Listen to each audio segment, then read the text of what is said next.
kulli syai'in qadir. Wa thaminuha julusun bainahuma ay as-sajdataini walau fi naflin 'alal mu'tamadi. Dan rukun sembahyang yang kedelapan adalah duduk antara dua sujud. Walau fi naflin, sekalipun di dalam sembahyang sunnat. Alal mu'tamadi, atas qaul yang mu'tamad. Mu'allif menambahkan sekalipun di dalam sembahyang sunat. Rukun sembahyang yang kedelapan adalah duduk antara dua sujud sekalipun di dalam sembahyang sunat. Kenapa beliau menambahkan kalimat ini? Ternyata ada qaul yang mengatakan bahwa duduk antara dua sujud itu tidak wajib kalau sembahyang sunat. Sebagaimana dikatakan oleh Imam Abu Hanifah, yakfi ayyarfa'a ra'sahu minal ardi adna raf'in kahaddis sayfi. Kata Imam Abu Hanifah, cukuplah seseorang itu mengangkat kepalanya dari bumi, paling rendah mengangkat, walaupun seperti batasan pedang. Ubaya mengangkat dehi, angkat kepala sedikit, sujud lagi, sudah dapat dua sujud. Kalau sembahyang sunat boleh kayak itu, menurut mazhab Imam Abu Hanifah. Tetapi menurut qaul yang mu'tamad dalam mazhab Syafi'i, duduk antara dua sujud ini wajib, rukun, sekalipun sembahyang sunat. Jadi kalau ada orang sembahyang sunat nangka itu caranya, berarti orang itu Imam Abu Hanifah.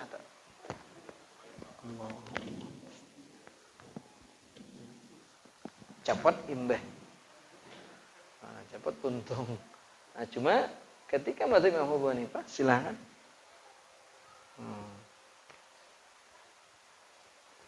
Tapi dalam qaul ulama dalam Syafi'i kada apa wajib tetap. Lakin fisna, kenapa pendapat ini kada digunakan,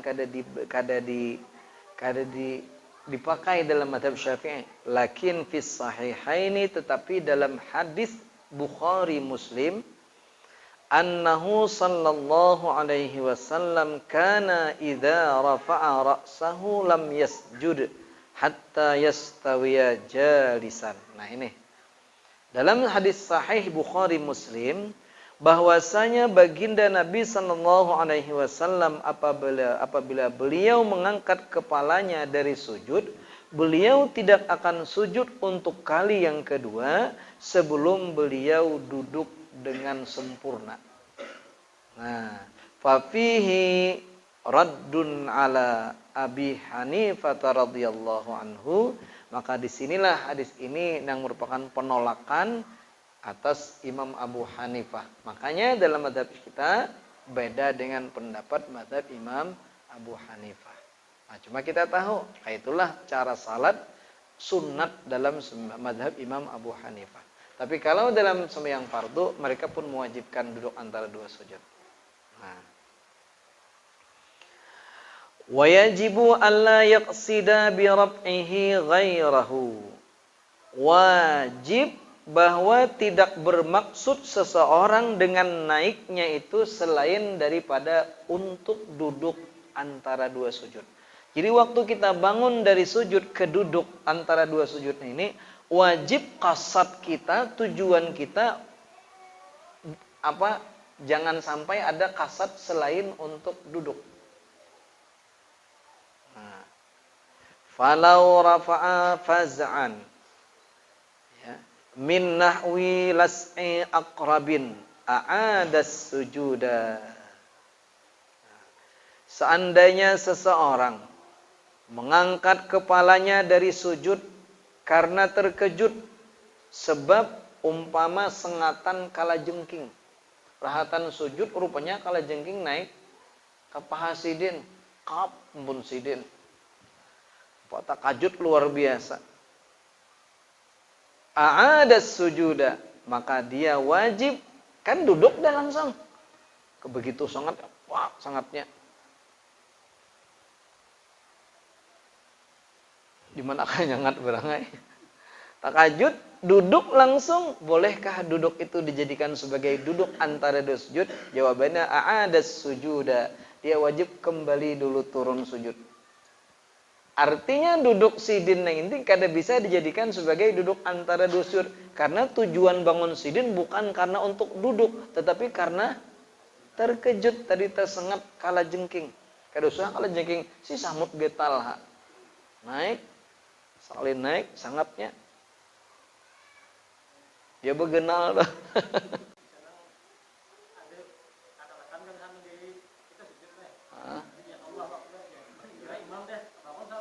Nah, berarti kan memang tujuannya hendak bangun. Cuma sangkaan itu imam narai. Nah, berarti itu sudah sah duduk antara dua sujudnya karena memang hendak duduk walaupun dikiranya imam. Nah, berarti sudah sah. Tetapi karena inya kada sengaja mendahului imam, waktu itu disunatkan bebulik biasa. Nah, sunat biasa. Andai dia meneruskan berdahulu kada sampai sarukon, mas sudah sah. Boleh. Nah, kada apa-apa atau kada batal dan sudah sah duduk antara dua sujudnya. Nah. Ternyata waktu sujud tangan ini kada diangkat umpamanya. Seharusnya kan tangan ini diletakkan di paha. Ternyata bejuntayan. Kayak apa nih ini? Jawabannya wala yadurru idamatu wad'i yadayhi 'alal ardi ila sajdati tsaniyah ittifaqan li khilafan liman wahama fihi. Dan tidak memudaratkan, mengekalkan, meletakkan dua tangannya di atas bumi sampai sujud yang kedua. Ittifaqan, sepakat ulama. Ada benda di sini koler benar mengangkat ke atas. Dijuntayangan bangun dari sujud. Seharusnya kan di depan sini. Sini. Koler banget. Sah, kada memudaratkan. Nah, khilafan liman wahama bihi, ini khilaf dengan orang yang waham menyangka-nyangka padanya. Jadi rupanya ada pendapat yang ternyata ketika diteliti, mereka ini berpendapat bahwa ketika seseorang itu duduk antara dua sujud, tangannya dikekalkannya di bumi, kada diletakkan di paha, kata orang ini kada sah, memudaratkan. Nah, ternyata ketika diteliti dasar-dasarnya kada ada dasar. Nah, berarti nang muktamad napa? Kada apa-apa. Nah, tapi sunat pang diendak di sini. Cuma anda kayak ini sudah sah duduk antara dua sujudnya. Nah, jadi satu ya, syarat orang duduk antara sujud bangunnya nih tidak ada tujuan selain memang hendak duduk. Satu. Wala yutawwiluhu wala tidalan. Dan tidak boleh memanjangkan duduk antara dua sujud. Kada boleh berlama-lama duduk antara dua sujudnya. Walak tidalan, dan demikian pula tidak boleh melawasakan, memanjangkan berlama-lama dalam i'tidal. Dua rukun yang kada boleh dipanjangkan. Duduk antara dua sujud dan duduk dan i'tidal. Kenapa?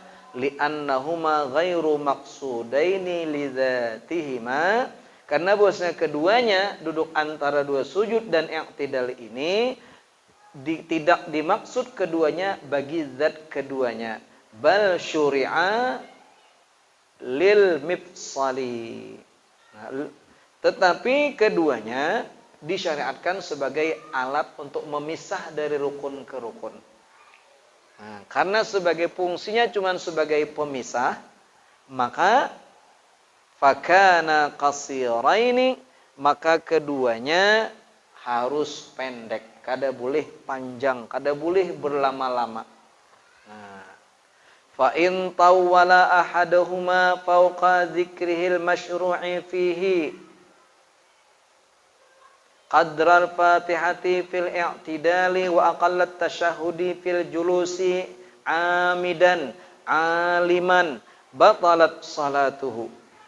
Maka seandainya seseorang memanjangkan akan salah satu dari keduanya, yakni duduk antara dua sujud dan i'tidal ini, di atas zikirnya yang telah disyariatkan padanya, yakni sekedar Fatihah pada i'tidal, ternyata dia panjangkan i'tidal ini melebihi batasan Fatihah dari bismillah sampai waladhdallin. Sengaja dipanjangkannya tanpa ada zikir yang disyariatkan. Kadang dia disyariatkan untuk panjang lebih daripada itu. Sengaja atau wa aqallat tasyahudi, atau sekurang-kurang tasyahud pada duduk antara dua sujud. Dari at-tahiyyatul, kalau nang paling pendek tuh at-tahiyyatulillah, salamun alaika ayyuhan nabiyyu wa rahmatullahi wa barakatuh, salamun alaina wa ala ibadillahi salihin, asyhadu an la ilaha illallah wa anna muhammadar rasulullah. Itu sekurang-kurang tasyahud. Ternyata duduk antara dua sujud sidin ini dipanjangkan melebihi zikir yang disyariatkan, melebihi daripada sekurang-kurang tasyahud. Bagaimana? Aliman amidan, sengaja aliman lagi tahu bahwa dua rukun ini kada boleh dipanjangkan. Batalat salatuhu, niscaya batallah salatnya. Jadi duduk antara dua sujud tidak boleh dipanjangkan. Bagaimana kalau memang ada yang disyariatkan untuk memanjangkan? Sebagaimana orang yang salat tasbih, kan dipanjangkan ini. Nah, itu pengecualian karena ini memang disyariatkan. Ini ada dua syarat orang melaksanakan i'tidal. Yang pertama, tujuan bangunnya tadi tidak ada kecuali hanya untuk sujud. Yang kedua, tidak dipanjangkan. Itulah syarat duduk antara dua sujud. Nah, sekarang cara duduknya. Ternyata cara duduknya tidak ada yang disyaratkan. Apapun bentuk sujud, silahkan. Hendak tawarruk, silahkan. Hendak iftirash, silahkan. Hendak tarabbuk, besila, silahkan. Hendak betelimpuh, silahkan. Apa gerang beda betelimpuh lawan tawarruk? Tawarruk itu kan ada caranya. Betelimpuh nang kaya apa kah? Duduk ya sudah sah. Tetapi ada yang disunatkan. Nah, masuk kepada yang disunatkan.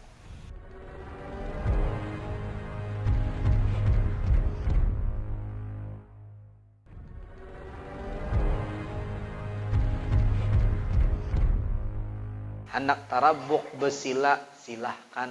Hendak betelimpuh, silahkan. Apa gerang beda betelimpuh lawan tawarruk? Tawarruk itu kan ada caranya. Betelimpuh nang kaya apa kah? Duduk ya sudah sah. Tetapi ada yang disunatkan. Nah, masuk kepada yang disunatkan. Wa sunna fihi ay al-julusi bainas sajdataini wa fi tasyahhudin awwala wa jalsati istirahatin wa kadza fi tasyahhudin akhirin in ta'aqqabahu sujudu sahwin ibtirashun. Dan disunatkan pada duduk antara dua sujud, demikian pula pada tasyahud awal, demikian pula pada duduk istirahat, demikian pula pada tasyahud akhir yang diiringi dengan sujud sahwi. Nang kada langsung salam, disunatkan cara duduknya iftirash. Nah, ada berapa 4 macam tadi duduk tadi nang disunatkan iftirash. Pertama, kita ulangi. Duduk antara dua sujud, tasyahud awal, duduk istirahat, duduk tasyahud akhir yang diiringi dengan sujud sahwi kada langsung salam. Nah, demikian pula tambahannya sebuting lagi duduk seorang mukmum yang masbuk yang mengikuti imamnya duduk tasyahud akhir. Dia pun iftiras disunatkan. Nah, kenapa duduk tasyahud akhir tuh bagi orang yang apa ngarannya, yang hendak sujud sahwi, yang hendak masbuk, hendak nambah rakaat, kada disunatkan tawarruk. Tawarruk ini hanya disunatkan pada tasyahud akhir yang diiringi salam. Orang nang sujud sawi duduk tasyahud akhirnya tidak diiringi salam. Diiringi tasyahud, diiringi sujud sawi.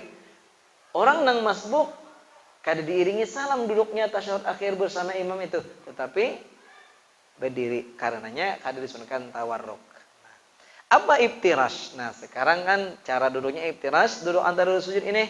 Nah, caranya kayak apa? Bi ayyajlisa ala ka'bi yusrahu bihaitsu yali dhahrahul arda wa yali dhahrahul arda. Nah, dia duduk di atas ya mata kaki kiri, mata kaki dari kaki kiri. Nah, dan kaki kiri belakangnya pas diletakkan di atas bumi. Pas saya kan kaki kiri diduduki buku lalinya, mata kakinya. Nah, kaki kanan ditegakkan. Nah, nyaman nilai gitu leh. Nah, baik kita supaya melihat, padahal bisa aja Bang, dah, cuma supaya melihat. Nah, sini. Telapak kaki kiri diduduki. Nah, leh, ya leh, inilah nangaran iftirash. Ini nang disunahkan pada saat duduk antara dua sujud. Nah, kalau kayak ini Pak, berarti lain iftirash, cuma dapat sah duduknya. Ada juga nang kayak ini, ada nang kayak ini, sarah lagi sah. Cuma cara duduknya nang disunahkan iftirash. Sabuteng sudah cara duduknya disunatkan iftirash. Yang kedua yang disunatkan wadhi'an kaffaihi ala fakhidaihi, meletakkan dua telapak tangannya di atas pahanya. Letakkan di atas paha, qariban min rukbataihi, berdekatan dengan mata kakinya. Mata kaki namanya lutut berdekatan dengan dua lutut bihaitsu tasamat huma, ya kayak apa ini, dengan sekira-kira rata sejajarlah dua telapak tangannya ini dengan dua lututnya tadi sejajar, kada kurang, kada ditarik banget, kada juga nah kayak ini. Nah, kayak ini. Itihi kayaknya. Ada toh, jangan lagi. Ada juga kayak ini, terlalu banyak. Nah, jadi kayak apa? Sejajar.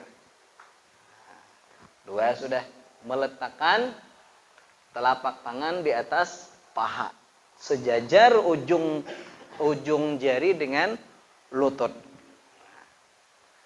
Kemudian bihaitsu tasamat huma ru'usul asabi'i, dengan sekira-kira sejajar dengan dua lutut ini oleh ujung-ujung jari. Nasyiran asabi'ahu, nasyiran membuka, lawannya qabidan, tidak menggenggam jari-jarinya. Berarti tangannya dibuka seperti ini, kada digenggam. Nah, dibuka. Jadi kalau bergenggam kada dapat nilai sebuteng, kurang nilai sebuteng. Nah, kada dalon kayak tah. Tapi ada kayaknya ketika tasyahud ada nang bergenggam sebelah. Kalau duduk antara dua sujud, kedua-duanya dibuka. Nah, nya ada kan nang surat bergenggam sebelah. Ketika tasyahud akhir kan sudah bergenggam. Nah, apalagi nah, kalau di dalam i'anatul talibinnya ditambahi sidin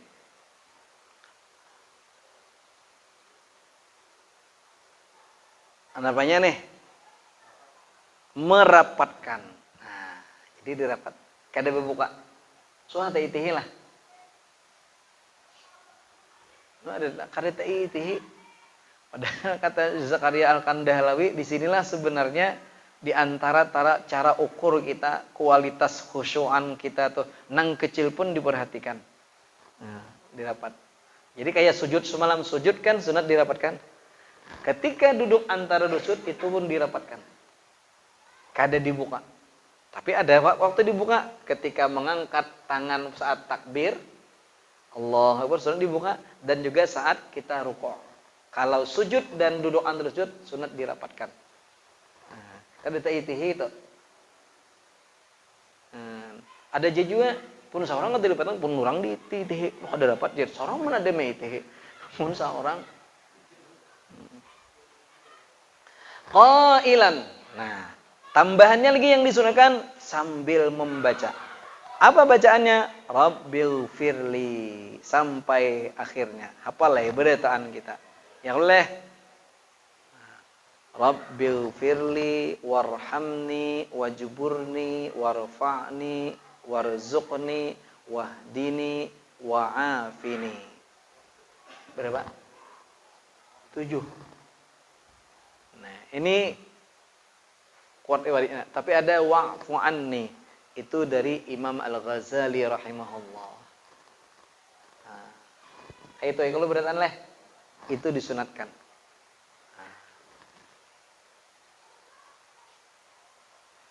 Aku koler di sini 8 sekali aja nah Rabbil firli, tapi diulang 3 kali Rabbil firli, ighfirli. Bagaimana? Wa yukrahu ighfirli salasan. Dimakruhkan hanya ighfirli 3 kali. Ighfirli. Oh, makruh ternyata. Nah, jadi yang 8 tadi baca. Rabbil firli, wahai Tuhanku, ampunilah aku. Warhamni, rahmatilah, kasih sayangilah aku. Wajburni, ay aghnini min jabrillahi musibatahu. Oh, Masya Allah. Ay radda alaihi ma dhahaba.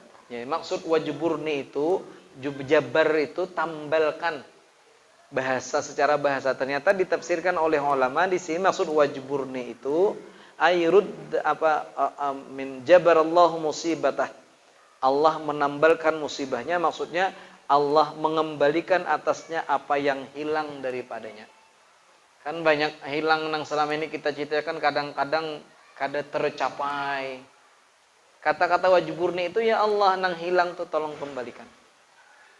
Atau nang selama ini kita lagi halus semangat, waktu lagi nyantri semangat beramal ibadah. Senin Kamis tagawi sudah berisi anak buah wah ini Senin Kamisnya hilang. Wajburni, tolong kembalikan, jangan hilangkan. Nah, itu. Banyakkan kita nang hilang. Ketika belum berduit ada amalan tuh sekali sudah sugih, ada lagi amalannya. Itu maksud wajburni itu. Minta kembalikan apa yang baik yang selama ini hilang pada kita. Wajburni. Au awidhu anhu, atau maksudnya yang hilang itu tolong gantikan. Wajburni. Ini mungkin hilang, mau dapat musibah, umpamanya anak meninggal. Wajburni, kuatkan pada itu, tambalkan. Insyaallah Allah gantikan. Nah, kayak itu maksudnya sekalinya. Wajburni.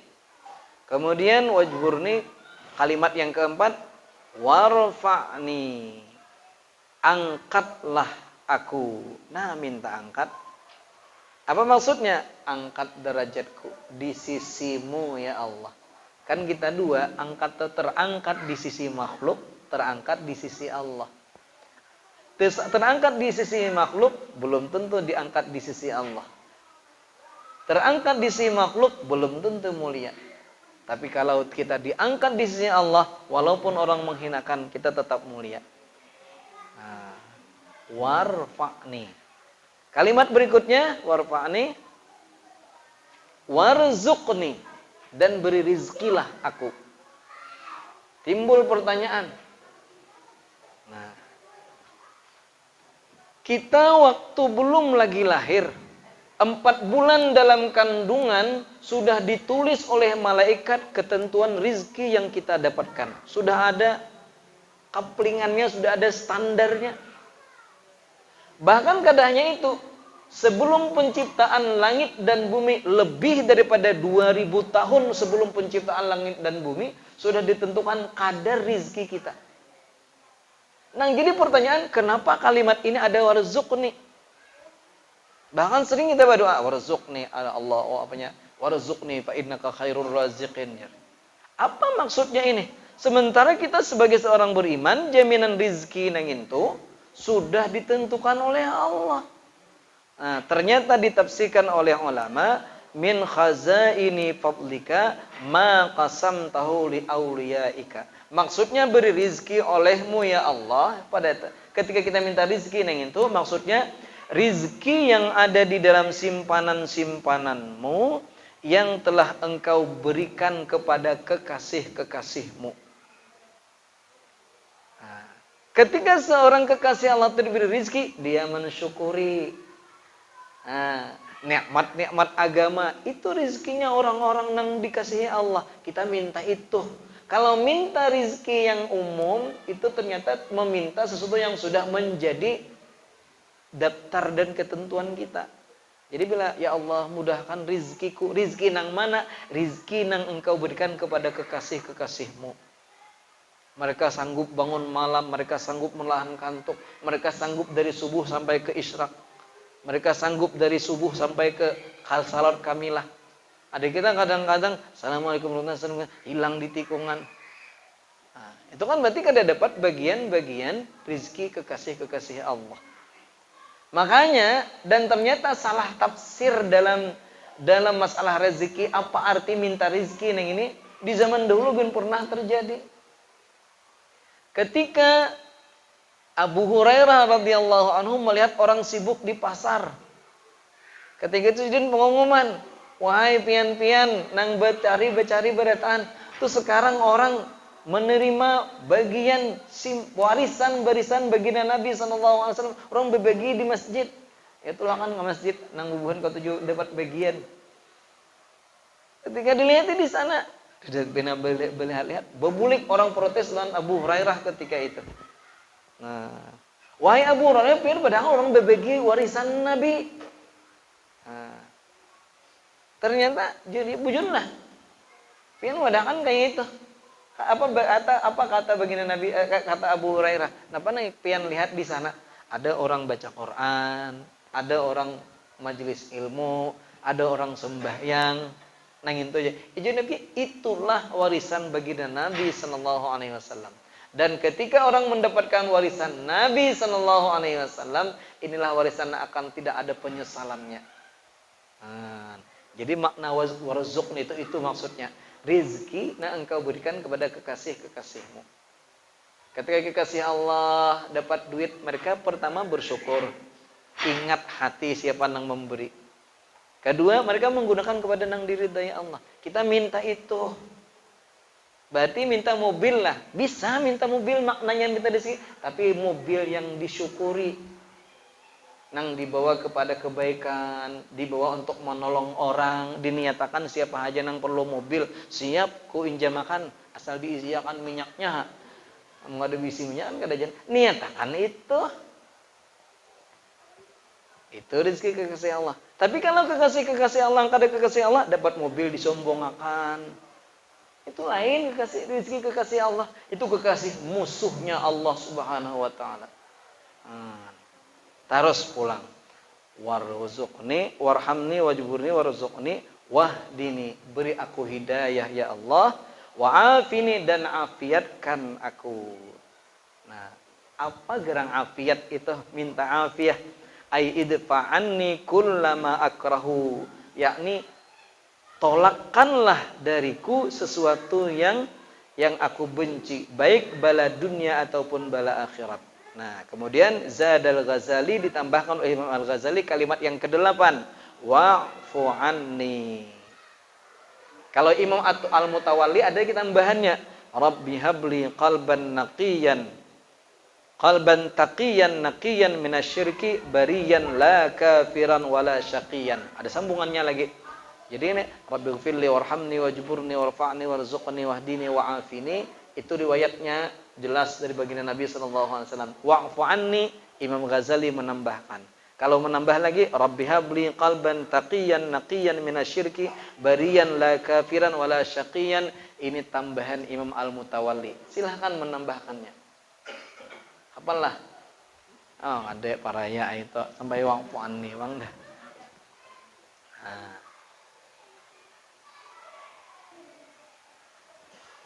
Wa sunnah jalsatul Oh, 30 anak. Mungkin itu loh. Nah. Kepanjangan. Sambungannya biar langsung kada usah dibaca bahasa Arabnya. Disunatkan duduk istirahat sekedar duduk antara dua sujud. Nah, jadi duduk istirahat tuh paling lawas nang kayak duduk antara dua sujud. Jadi mun orang pina lawas duduk istirahat kada apa. Asal jangan melebihi duduk antara dua sujud. Walau pinaflin. Nah, sekalipun dalam sembahyang sunat. Ada pendapat yang mengatakan kalau kita sembahyang sunat, bangun daripada sujud ke rakaat kedua, itu kada disunatkan duduk istirahat. Ternyata disunatkan duduk istirahat walaupun dalam sembahyang sunat. Wa in tarakahal imam, dan sekalipun ditinggalkan oleh imam, rupanya imam ini betungkau mulai sujud terus kada pakai duduk antara duduk istirahat. Sunatkah bagi makmum mengerjakan duduk istirahat dengan cara iftiras tadi? Jawabannya juga disunatkan. Tetap disunatkan. Khilafan li syaikhina, berbeda dengan pendapat Syekhuna Ibnu Hajar. Jadi kalau Ibnu Hajar mengatakan bila imam tuh langsung kada pakai duduk istirahat, si makmum kada disunatkan. Tetapi qaul nang mu'tamad ternyata walaupun imam meninggalkan duduk istirahat, si makmum tetap disunatkan duduk istirahat. Bahkan walaupun sembahyang sunat. Nah, li ajlihi ay li an sujudin. Nah, li ghairi tilawatin. Nah, selain tilawah. Jadi kalau sujudnya sujud tilawah, kada disunatkan duduk istirahat. Kita subuh Jumat. Bangunnya kayak apa? Kada disunatkan duduk istirahat. Jadi langsungnya langsung. Nah, yang kayak ini. Ada yang kayak ini. Ada yang kayak ini. Ada yang kayak ini. Pian nang mana? Oh, nang kayak ini. Bujur kada pun sidin kita baca. Wa yusannu i'timadun ala batni kaffaihi fi qiyamin min sujudin wa qu'udin. Disunatkan i'timad bertumpu atas perut telapak kaki. Nah, telapak kaki telapak tangan min qiyamin pada ketika bangkit, bangun dari sujud dan duduk. Nah, bujur pun pian telapak tangan abah adiyai. Nah, jadi nang kayak ini tidak digunakan, kada disebutkan dalam kitab Fathul Mu'in nang ini. Ada nang begenggam, yang leleh, ada nang pina telunjuk haja, ada nang kada ke bumi, wis di sini aja. Nah, tapi ini sini. Nah, selesai sambungannya rukun sembahyang yang ke-9. Subhanallah wa bihamdih, subhanakallah wa bihamdik, asyhadu an la ilaha illa anta astaghfiruka wa atubu ilaik. Bismillahirrahmanirrahim. Alhamdulillahi rabbil alamin. Allahumma shalli wa sallim ala sayyidina Muhammad wa ala alihi wa sahbihi ajma'in. Allahumma anfa'na bima 'allamtana wa 'allimna ma yanfa'una wa zidna 'ilma. Walhamdulillahi ala kulli hal wa na'udzubika min hali ahli nar. Rabbana atina fid dunya hasanah wa fil akhirati hasanah wa qina adzabannar. Alhamdulillahi rabbil alamin.